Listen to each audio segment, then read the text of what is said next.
আজ ভোর 5:35 আমরা আগুনের সংবাদ পাই যে পুরানো পল্টনের জামান টাওয়ারে আগুন লেগেছে।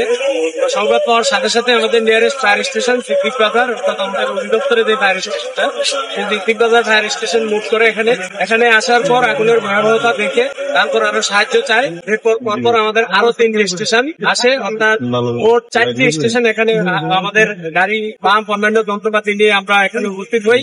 এরপর গাড়ি মোট 14টি গাড়ি এখানে আসে। এই 14টি গাড়ির মধ্যে 9টা গাড়ি আমাদের কাজ করেছে, আর 5টা গাড়ি স্ট্যান্ড ছিল, সেই গাড়িগুলোর কাজ করা থাকে না। তো আপনারা দেখতে পাচ্ছেন বিল্ডিংটা সেন্ট্রাল এসি, যেটা পুরোটা কনফাইন্ড গ্লাস দিয়ে ঢাকা। ভেন্টিলেশনের খুবই সমস্যা ছিল। আমাদের মূলত আগুনটা ছিল 6 তলায়। এই 6 তলা থেকে আগুন ইলেকট্রিক ট্রাক লাইন দিয়ে আগুন উপরের দিকে যায় এবং উপরে বিভিন্ন ফ্লোরে ছড়িয়ে পড়ে, অর্থাৎ আগুন কম ছিল কিন্তু ধোঁয়া ছিল প্রচুর পরিমাণ। আপনারা যারা এখানে হাজির ছিলেন, আমাদের 6 তলায় গ্লাস ভাঙার পর কি পরিমাণ ধোঁয়া বের হয়েছে সেটা আপনারা দেখতে পেয়েছেন। অর্থাৎ ভেন্টিলেশন সমস্যার কারণেই এটা আমাদের এই 7, 8, 9, 10 তলার মধ্যে আগুন এবং ধোঁয়া ছড়িয়ে পড়েছিল। বৈদ্যুতিক ট্রাক লাইন এবং হলো সিঁড়ি, সেই সিঁড়িতেও ধোঁয়া ছড়িয়ে পড়ে। এটা আমাদের উপরে উঠা এবং তারপরেও আমরা ঝুঁকি নিয়ে কাজ করেছি এবং আমাদের টার্ন টেবল ল্যাডার টিটিএল দিয়ে পানি দিয়েছি বাইরে থেকে, এবং ভিতর দিয়েও আমাদের লোকজন ভিতরে ঢুকে ফ্লোরের ভিতরে ঢুকে ভিতর থেকে আগুন নির্বাপন করেছে। তো আমরা 7:35 সময় আগুনটা আমরা নিয়ন্ত্রণে দেই। আমাদের লোকজন এখনো ভিতরে কাজ করছে, আগুন এখনো সম্পূর্ণ নির্বাচিত হয়নি। নির্বাচিত হলে আমরা আপনাদেরকে জানাবো। আগুন নিয়ন্ত্রণে, আগুন আমাদের নিয়ন্ত্রণে আছে। আমরা 7:35 আগুন নিয়ন্ত্রণে দিয়েছি। যেটাতে আগুন মূলত সেটা একটা রেস্টুরেন্ট, ঢাকা রেস্টুরেন্ট নামে একটা রেস্টুরেন্ট, সেখানেই মূলত আগুন জ্বলছে। কোনো হতাহত আমরা এখনো খবর পাইনি। আমার মনে হয় বা আমরা আশা করছি কোনো হতাহত নেই। তবে 10 তলা থেকে আমরা 2 জন লোককে আমরা রেস্কিউ করেছি আমাদের টার্ন টেবল লেটারের মাধ্যমে। আমরা শুনেছি এটা মদের বার ছিল। মদের বার ছিল এরকম না, রেস্টুরেন্ট। আমরা তো অগ্নি নির্বাপন করেছি, এখন দেখলে বোঝা যাবে যে যখন অনুসন্ধান করবো পরবর্তীতে সফল।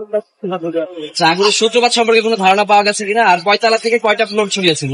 আগুনের সূত্রপাত সম্পর্কে এখনো আমরা, আগুন যেহেতু এখনো নির্বাপন চলছে, সুতরাং আমরা ওই লাইনে এখনো কাজ করছি না।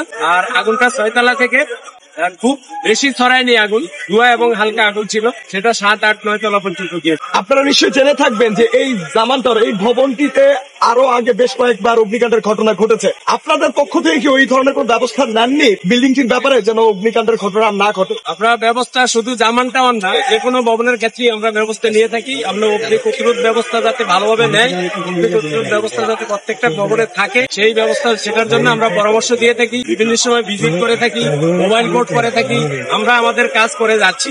আগুন যেহেতু আগুন নিয়ে কাজ, সবার আগুন লাগতে পারে, বাট আগুনটা লাগলে যাতে আগুন ছড়াতে না পারে বা সাথে সাথে নিয়ন্ত্রণে আসে, সেই ব্যবস্থা যাতে রাখে প্রত্যেকটা বিল্ডিং ওনার, সেই জন্য আমরা পরামর্শ দিই। আপনাদের কি মনে হয় যে এই যে বারবার যে এই ভবনটিতে অগ্নিকাণ্ডের ঘটনা ঘটছে, এটা কেন ঘটছে আপনাদের কি মনে হয়? এটা আসলে অলৌকিক কোনো বিষয় না, আগুন লাগতে পারে, তবে এই ভবনে কেন ঘন ঘন লাগে সেটা আমরা এখন খতিয়ে দেখবো। আমরা যে পরামর্শ দিয়েছিলাম সেই পরামর্শ অনুযায়ী তারা কোনো কাজ করেছে কিনা। কাজ না করে থাকে তাদের বিরুদ্ধে ছিল বা ফায়ারের অ্যারেঞ্জমেন্ট ছিল, বাট প্রত্যেকটা অ্যারেঞ্জমেন্ট সঠিকভাবে কাজ করেনি। কিছু কাজ করেছে, কিছু কাজ করেনি। আপনাদের সবাইকে অসংখ্য ধন্যবাদ।